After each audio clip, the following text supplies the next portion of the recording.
This rainy season, I try to make sure that my family is protected.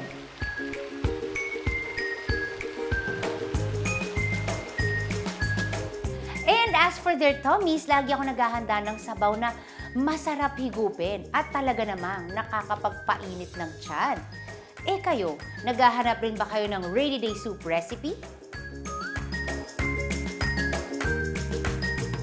May ituturo ako sa inyong soup na base sa isa sa mga paborito nating dish, ang curry sotanghon soup.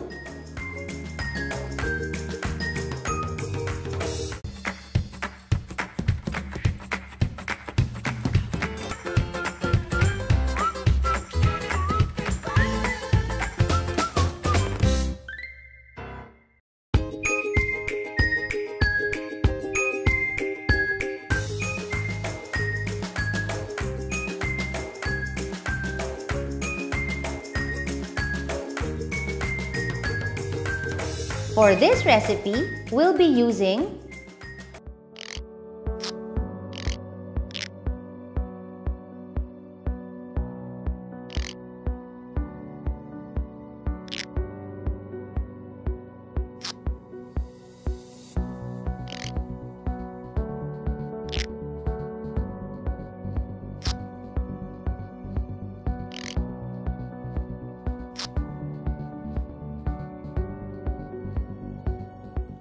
over medium heat, igigisa na natin ang galangal,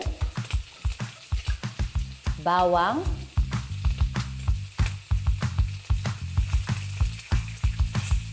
so this is galangal. Para siyang ginger pero mas mild lang ng konti yung taste niya and yung smell niya. But if you want to use ginger, okay lang din. Kusinika tip, you can adjust the amount of curry that you'll put in. So, halimbawa, ayaw nyo na masyadong maanghang, pwede rin naman bawasan ng paglalagay ng ating curry. Or, if you want to extra kick talaga ang inyong recipe, pwede rin naman lagyan ng chili sauce or chili paste. This is sambal oleg. And then, you can add the curry powder. Isama na din ang ating pre-cooked chicken.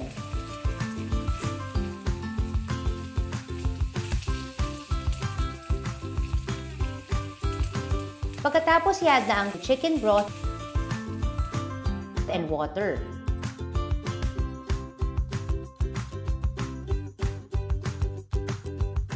Add gata.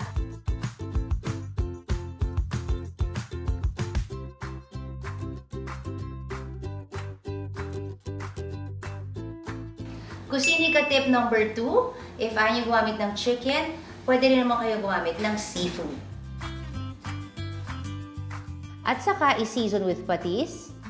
Tapos i-add na ang tanglad. And we bring this to a boil.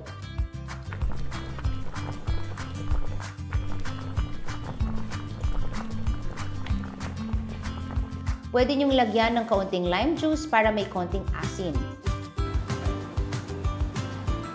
Don't forget to check the seasoning before serving.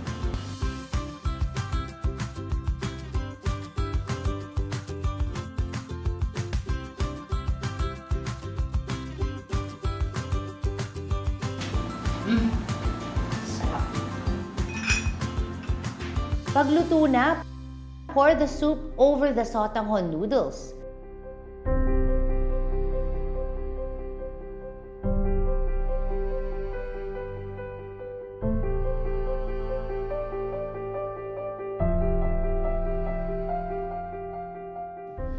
Ang sabaw, comfort food yan.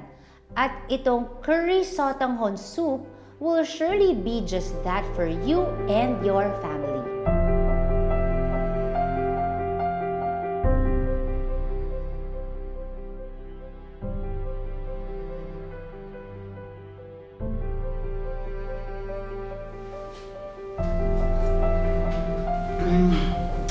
Tamang-tama lang yung pagkaanghang niya. It's very creamy with a hint of lime and I'm sure magugustuhan talaga to ng buong family.